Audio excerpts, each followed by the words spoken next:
Hello everyone, welcome to Kings Academy. मेरा नाम हेमलता है। हम सीबीएसई का सैंपल पेपर सॉल्व कर रहे थे। इसमें हम सेक्शन ई तक पहुंच गए हैं। सेक्शन ई में 3 क्वेश्चन आएंगे और सारे क्वेश्चंस 5 मार्क्स के होंगे। इसमें आपको ऑप्शंस मिलेंगे, ध्यान से करना है, बहुत ब्रीफली आपको इसको लिखना पड़ेगा। जो अच्छे से आता हो, ऑप्शन दिए हुए होंगे वो ही अटेम्प्ट करना।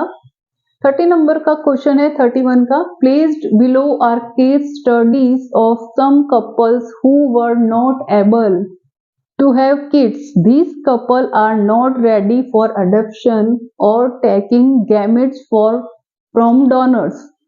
After thoroughly examining the case, which assisted reproductive technology will you suggest to these couple as a medical report? Explain briefly with justification of each case. कुछ कपल्स की रिपोर्ट्स दी गई है, उनको किड्स नहीं है। अब वो किसी बच्चे को अडॉप्ट भी नहीं करना चाहते और किसी डोनर से गैमेट भी नहीं लेना चाहते। तो इनकी रिपोर्ट्स के अकॉर्डिंग आप इनको क्या सजेस्ट करोगे, ये आपको ब्रीफली बताना है। ठीक है, तो फर्स्ट नंबर का जो कपल है उसमें जो फीमेल पार्टनर है वो उसकी रिपोर्ट से नॉर्मल। जो मेल पार्टनर है उसमें क्या है, नॉर्मल स्पर्म्स है in testis, missing connection in epididymis and vast difference. Sperm normal है टेस्टिस के अंदर, पर कनेक्शन मिसिंग है एपिडिडाइमस और वास्ट डिफरेंस के बीच। ठीक है, सिंपल है। इन दोनों के बीच कनेक्शन मिसिंग है, इसका मतलब स्पर्म का जो ट्रांसफर है वो नहीं होगा, है ना। तो क्या होगा, हम क्या करेंगे, फीमेल से एग लेंगे और मेल से स्पर्म लेंगे और लेबोरेटरी कंडीशन में IVF होगा। क्या होगा, IVF कराएंगे। ठीक है, IVF कराने के बाद एक तो जाइगोट बनेगा। जाइगोट की अगर 8 ब्लास्टोमियर तक की स्टेज होती है तो हम उसको जिफ्ट GIFT क्या करेंगे, फीमेल की फैलोपियन ट्यूब में ट्रांसफर कर देंगे। उसको जिफ्ट बोलते हैं। गैमेट को फीमेल की फैलोपियन ट्यूब में ट्रांसफर करना जिफ्ट कहलाएगा। और अगर मोर देन 8 ब्लास्टोमियर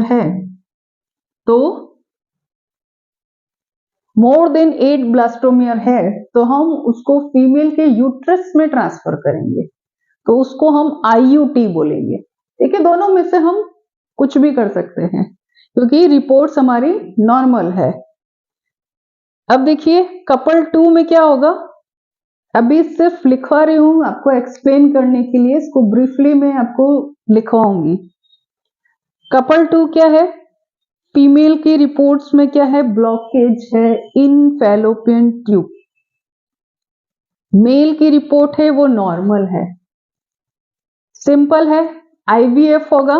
ठीक है, IVF कर देंगे हम।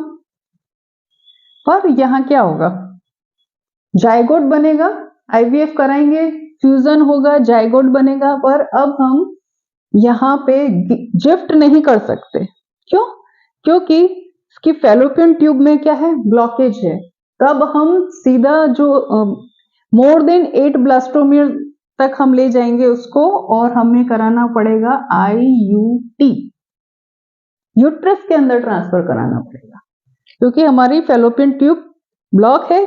इसके लिए हम उसको ब्लास्टोमियर्स को, मोर देन 8 ब्लास्टोमियर को हम यूट्रस के अंदर ट्रांसफर करेंगे। थर्ड नंबर है, फीमेल की रिपोर्ट है नॉर्मल और मेल की रिपोर्ट है इसमें अंदर poor semen, parameters in terms of count, mortality and morphologically. अब जो इसके अंदर मेल पार्टनर है, मेल पार्टनर की जो स्पर्म है उनकी मोर्टेलिटी और मॉर्फोलॉजिकली पुअर है।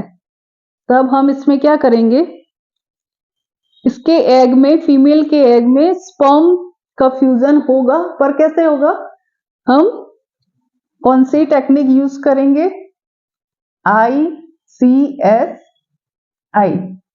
Intracytoplasmic sperm injection. हम क्या करेंगे, इससे स्पर्म लेंगे मेल से और इंजेक्शन के थ्रू उस एग के अंदर उसको एंटर करवाएंगे। ठीक है, तो इस ICSI की टेक्नोलॉजी की मदद से हम इसका फ्यूजन कराएंगे, फिर वही जाइगोट बन जाएगा।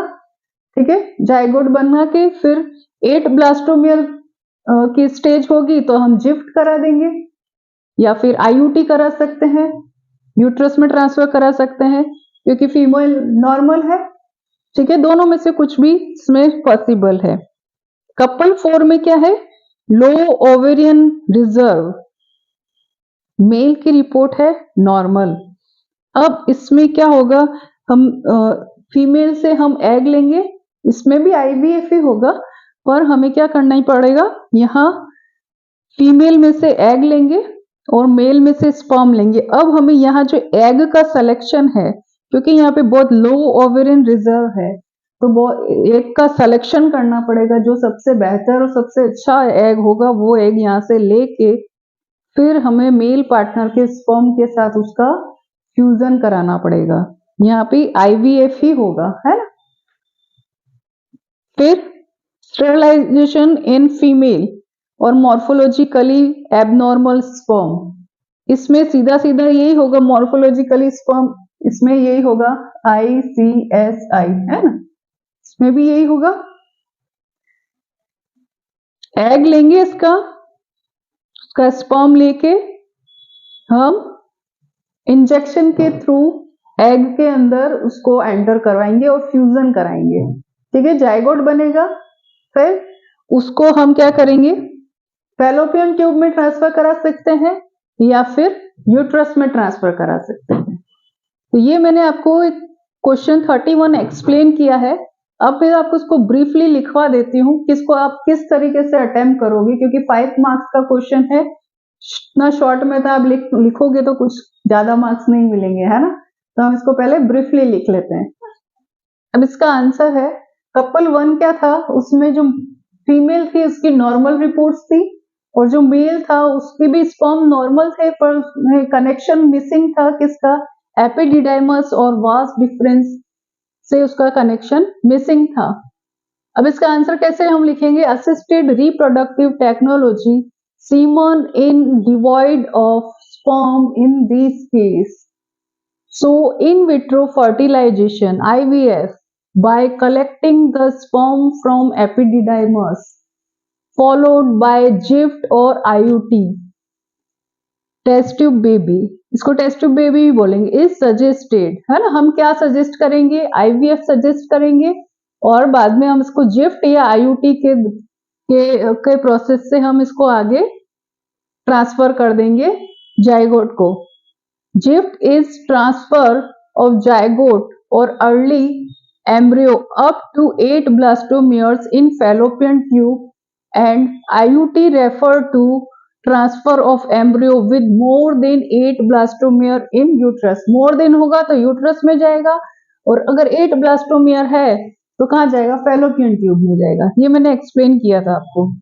केस 2 में क्या है, ब्लॉकेज है फैलोपियन ट्यूब के अंदर फीमेल की, और मेल की नॉर्मल रिपोर्ट है। तो हम क्या करेंगे, इसमें blockage of fallopian tube will not allow the transfer of sperm to the site of fertilization, है ना। फैलोपियन ट्यूब में ब्लॉकेज होने से क्या होगा, ट्रांसफर नहीं होगा स्पर्म का फर्टिलाइजेशन साइट पे।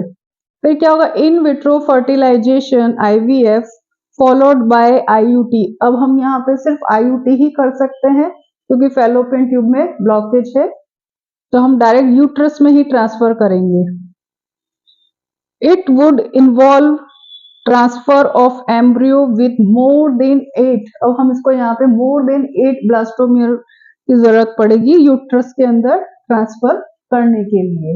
कपल 3 का क्या है, नॉर्मल रिपोर्ट है फीमेल की, और पुअर सीमन है, parameter in terms of count, mortality and morphologically in male partner. इसमें भी यही होगा, असिस्टेड रिप्रोडक्टिव टेक्नोलॉजी में हम यूज करेंगे। उसमें क्या होगा, intracytoplasmic sperm injection in which sperm is directly injected into the ovum, ovum के अंदर हम स्पर्म को इंजेक्ट कर देंगे। Artificial insemination procedure is used mainly when sperms have poor characteristics and low sperm count। Artificial insemination procedure हम कब use करेंगे? जब कम काउंट हो, लो काउंट हो और पुअर उसकी कैरेक्टरिस्टिक्स हो स्पर्म की। कपल फोर में क्या होगा? लो ओवेरियन रिजर्व में है फीमेल का और नॉर्मल रिपोर्ट है मेल की। तो इसमें हम क्या करेंगे? आईवीएफ यूज करेंगे, in vitro fertilization by selection of normal blastocyst from ovary followed by zygote intrafallopian transfer involving transfer of zygote or early embryo up to 8 blastomere. ठीक है, अप टू 8 ब्लास्टोमियर होगा तो हम फैलोपियन ट्यूब में transfer कर देंगे, उसको gift बोलते हैं। और मोर देन 8 ब्लास्टोमियर हुआ तो हम उसको यूट्रस में ट्रांसफर करेंगे, उसको हम आईयूटी बोलते हैं। ये मैंने एक्सप्लेन कर दिया था। जो नॉर्मल ओवा होगा सबसे, वो उसको हम सेलेक्ट करके फिर इसको आगे का प्रोसेस हम करेंगे। फिफ्थ कपल में क्या है? Sterilization in female morphologically abnormal sperms है। तो अब हम इसमें भी असिस्टेड रिप्रोडक्टिव टेक्नोलॉजी यूज होगी। इसमें क्या होगा? ICSI होगा, intra cytoplasmic sperm injection, in which selected normal sperms will be injected into the selected blastocyst। अब इसमें स्पर्म जो है वो नॉर्मल स्पर्म जो सेलेक्टेड है उनको लेंगे हम, और जो सेलेक्टेड ओवा है उसको लेंगे और फिर उसके अंदर इंजेक्ट कर देंगे स्पर्म को ओवा के अंदर। Intracytoplasmic sperm injection procedure is used mainly when sperm have poor characteristics or low sperm count। ये इसका आंसर आपका यहीं पे फिनिश होता है। आंसर का प्रेजेंटेशन बहुत अच्छा लिखना, तो क्या इसमें पूरे 5 मार्क्स आपके कहीं नहीं जाएंगे। और ये रिप्रोडक्टिव हेल्थ का क्वेश्चन है। अगर इसमें अगर आपको कोई डाउट है रिप्रोडक्टिव हेल्थ में, तो मैंने इसका एक वीडियो पूरा बना रखा है, सिंपल वे में फ्लो चार्ट के से पूरा एक्सप्लेन करा हुआ है, आप उसको देख लीजिएगा। 31 नंबर के क्वेश्चन में ऑप्शन में ये दूसरा क्वेश्चन भी है। इसके अंदर क्या है? Given below are certain situation, analyse the situation and suggest the name of suitable contraceptive device along with mode of action. आपको यहाँ टेबल में सिचुएशन दी हुई है, रिक्वायरमेंट ऑफ कॉन्ट्रासेप्टिव दिया हुआ है कि उसको किस तरह का कॉन्ट्रासेप्टिव चाहिए, फिर आपको यहाँ पे उसका नेम लिखना है कॉन्ट्रासेप्टिव डिवाइस का, उसका मोड ऑफ एक्शन लिखना है। फर्स्ट है, इसमें लिखा है blocking the entry of sperm through cervix. Sperm की एंट्री हमको ब्लॉक करनी है सर्विक्स में, तो हम क्या करेंगे? सर्वाइकल कैप और वोल्ट इसमें यूज हो सकता है। तो यहाँ नेम ऑफ कॉन्ट्रासेप्टिव डिवाइस में आप ये लिख देना, उसका मोड ऑफ एक्शन लिखना है। वो मैं सब लिखाऊंगी पर थोड़ा एक्सप्लेन कर रही हूँ। सेकंड है स्पेसिंग बिटवीन चिल्ड्रन। बच्चों के बीच में स्पेस करने के लिए हम या तो कॉन्ट्रासेप्टिव पिल्स का इस्तेमाल कर सकते हैं या आईयूडीज का इस्तेमाल कर सकते हैं, कॉपर रिलीजिंग आईयूडीज और हार्मोन रिलीजिंग आईयूडीज का इस्तेमाल हम कर सकते हैं। तो यहाँ पर आप ये इनके नाम लिख सकते हैं। फिर है effective emergency contraceptive. Effective emergency contraceptive में आपने चैप्टर में पढ़ा ही होगा रिप्रोडक्टिव हेल्थ में। उसमें अगर इनसिक्योर अगर कोइटस होता है और तो फिर हम इमरजेंसी कॉन्ट्रासेप्टिव पिल्स का इस्तेमाल करते हैं। वो 72 आवर्स के अंदर ही लेनी होती है, तो 72 आवर्स के अंदर लेनी होती है। प्रोजेस्टेरोन की वाली पिल्स होती है, तो वो यहाँ पर हम लिख सकते हैं। फिर है terminal method to prevent any more pregnancy in female. Permanent method female में क्या होगा? तो ट्यूबेक्टोमी हो जाएगा, इसके अंदर सर्जरी होगी, माइनर सर्जरी होती है ट्यूबेक्टोमी में। और फिफ्थ नंबर है स्टरलाइजेशन इन मेल। तो मेल में क्या हो जाएगा? वैसेक्टोमी हो जाएगा। ठीक है, तो इसका जो डिटेल में है ब्रीफली मैं आपको लिखवा देती हूँ। देखो आंसर 31, इसमें जैसे वहां पे क्वेश्चन में टेबल्स के में पूछा था वैसे ही आपको टेबल ड्रॉ करके और उसका आंसर देना है। फर्स्ट था blocking the entry of sperm through cervix, तो यहाँ इसका क्या हो जाएगा, डायफ्राम हो सकता है और सर्वाइकल केप हो सकता है और वोल्ट हो सकता है। तो इसका मोड ऑफ एक्शन क्या होगा, ये क्या कर देगा, कवर द सर्विक्स ड्यूरिंग क्वार्टस के टाइम सर्विक्स को क्या कर देगा, कवर कर देगा। फिर है सेकंड था स्पेसिंग बिटवीन चिल्ड्रन, तो उसका हमने बताया था कि उसको कॉपर रिलीजिंग या हार्मोन रिलीजिंग आईयूडीज यूज कर सकते हैं, तो ये मैंने लिखा है copper of hormone releasing IUDs such as copper T, copper 7 multiloaded 375 है ना, LNG20, ठीक है। अब इसमें क्या है, जितना ज्यादा टाइम ड्यूरेशन गैप चाहिए उसको 3 साल का चाहिए, 5 साल का चाहिए, उतना ही ज्यादा लोडेड कॉपर आयन की कॉपर टी को हम यूज करते हैं।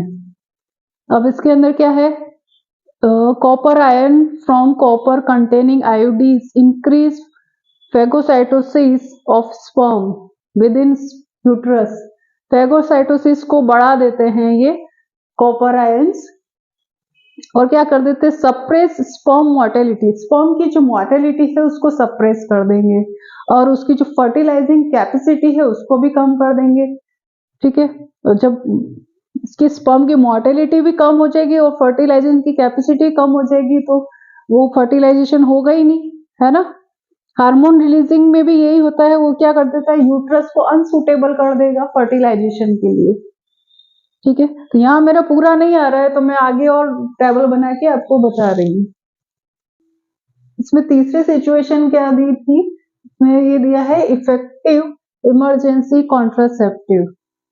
अब इसमें आपको कौन सा डिवाइस सजेस्ट करना है, इसमें pill containing progestones and progestone estrogen combinations और IUDs within 72 hours of coitus, coitus के 72 आवर्स के अंदर अंदर उसको पिल्स, ये वाली पिल्स ले लेनी पड़ेगी जो इमरजेंसी पिल्स है, जिसके अंदर प्रोजेस्ट्रॉन हो सकता है और कॉम्बिनेशन के रूप में हम प्रोजेस्ट्रॉन और एस्ट्रोजन दोनों ही हो सकते हैं, ठीक है। और उसका मोड ऑफ एक्शन क्या होगा, pills inhibit ovulation and implantation as well as after the quality of cervix mucus to prevent the entry of sperm, sperm की जो एंट्री है उसको ये रोकता है। कैसे रोकेगा, वो सर्वाइकल के जो म्यूकस को है ना वो थिक कर देगा और स्पर्म की एंट्री अंदर नहीं होगी और इम्प्लांटेशन भी नहीं होगा, ओव्यूलेशन कुछ भी नहीं होगा। फिर है फोरहेड terminal method to prevent any more pregnancy in female, female के अंदर का बताना है आपको। तो ट्यूबेक्टोमी होता है, एक माइनर सर्जरी है, इसमें क्या होगा, फैलोपियन ट्यूब को कट करके बाइंड कर दिया जाता है, टाइट कर दिया जाता है, तो उससे क्या होगा, block gametes transport and prevent conception, gametes का ट्रांसपोर्ट नहीं होगा, वो गैमिट ट्रांसपोर्ट नहीं होगा तो फ्यूजन नहीं होगा, ठीक है। फिफ्थ है स्टरलाइजेशन इन मेल, मेल के अंदर स्टरलाइजेशन, तो उसकी माइनर सर्जरी, वो भी इसमें क्या होगा, इसको हम वैसेक्टोमी बोलेंगे। उसमें क्या होगा, वास डिफरेंस को कट करके और उसको टाइट कर लिया जाता है। ब्लॉकेज स्पर्म ट्रांसपोर्ट, उससे क्या होगा, स्पर्म का ट्रांसपोर्ट नहीं होगा और ये इमीडिएटली वर्क नहीं करता है, ये आपको पता है ना। वैसेक्टोमी, जैसे आज वैसेक्टोमी करवाई है तो आज के आज इमीडिएटली इफेक्टिवली नहीं होता है, क्योंकि उसके जो अंदर कुछ स्पर्म ट्यूब्स के अंदर जो कुछ स्पर्म्स बचे हुए होते हैं, जब तक 3 से 4 बार इजैकुलेशन नहीं हो जाता तब तक ये इफेक्टिव नहीं होता है। 3 से 4 बार इजैकुलेशन हो जाने के बाद वैसेक्टोमी इफेक्टिव होता है। ये मैंने पूरा एक्सप्लेन करा हुआ है रिप्रोडक्टिव हेल्थ में, वो आप देख लेना। ये आंसर यहीं पे फिनिश होता है। Given below is a stretch of DNA showing the coding strand of a structural gene of a transcription unit. इसमें ये कोडिंग स्ट्रैंड दिया हुआ है, हमको पता है ट्रांसक्रिप्शन वाले इसके अंदर एक कोडिंग स्ट्रैंड होता है और दूसरा होता है वो टेम्पलेट स्ट्रैंड होता है। इसमें कोडिंग दे दिया है।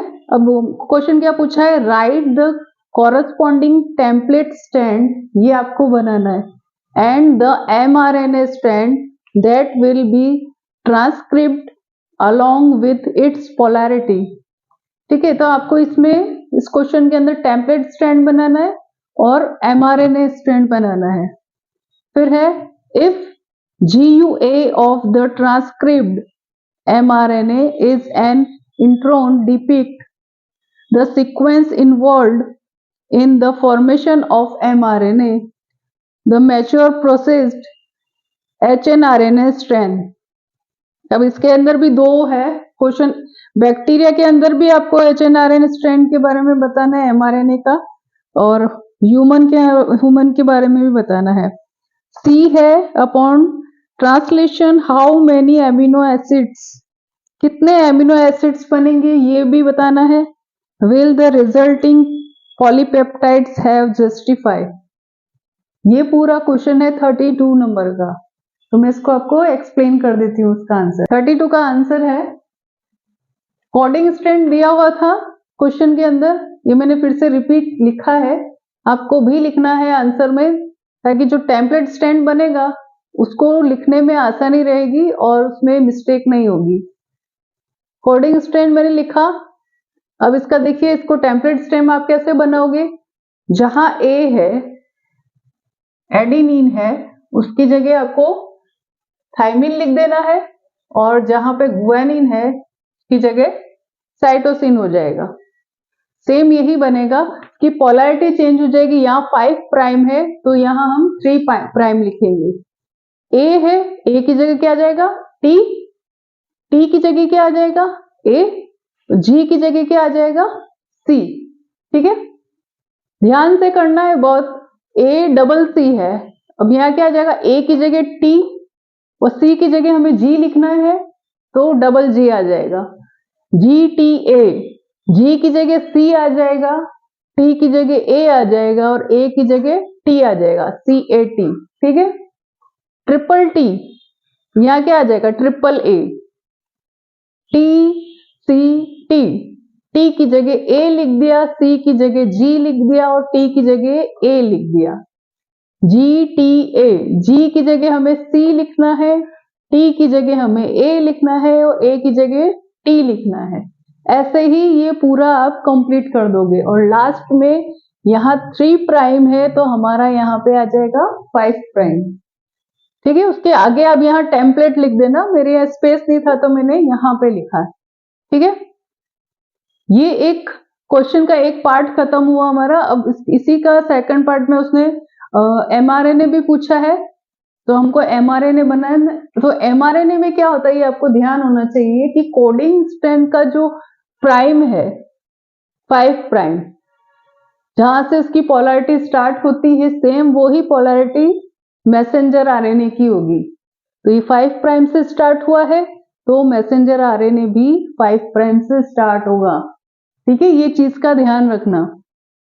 और यहाँ पे आपने टेम्पलेट में 3 प्राइम से स्टार्ट किया है तो उसको 5 प्राइम पे एंड करना। हर चीज के मार्क्स कटेंगे। तो यहाँ पे 5 प्राइम से स्टार्ट किया मैंने, सेम यही होगा, बस mRNA में क्या होगा, जहां आपको T लिखना है उसकी जगह आपको U लिखना होगा।